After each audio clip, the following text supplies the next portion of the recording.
Hello everyone, it's Mackenzie Hoog here, and I'm here with Miss Layni LeBlanc, the National Secretary. Layni, how are you today? I'm great, how are you? I'm doing good. So as you might see, we're in front of the Agri-Science Fair booth, and we have a little special connection with that, don't we? Yeah, so I'm actually a junior in animal science at Louisiana State University, and I actually recently had the opportunity to participate in some genetics research with turtles, and so I have a special place in my heart for research and how much value it brings to your education, and I think it's amazing that high schoolers here today have the opportunity to start gaining those skills that are going to be so relevant to their time in college no matter what they end up studying. So yeah, it's been incredible to go and see what the projects are all about and see kind of the conclusions that they've found. So while you were like an FFA as like a member, did you actually get to participate in the Agri-Science Fair?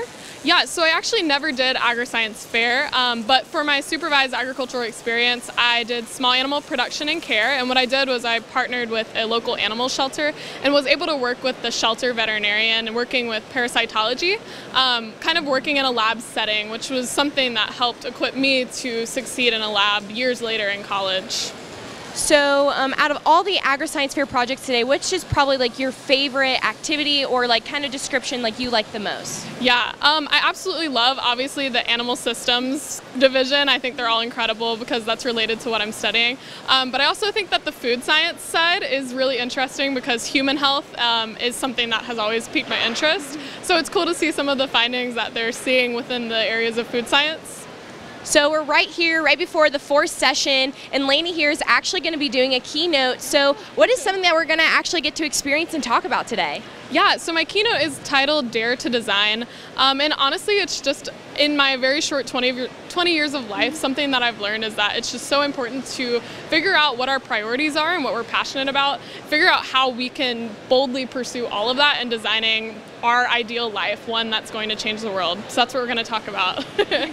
Actually, yesterday in the industry luncheon, Layni had a beautiful speech about, she actually used three interesting words, bold, italicized, and underline, and so maybe we get a sneak peek at that maybe in there, but it was incredible to meet you, and I'm very excited to kick off fourth session, and let's get ready to roll. Thank you. As a former Ohio FFA officer, I believe that the future of agriculture continues here at Wilmington College.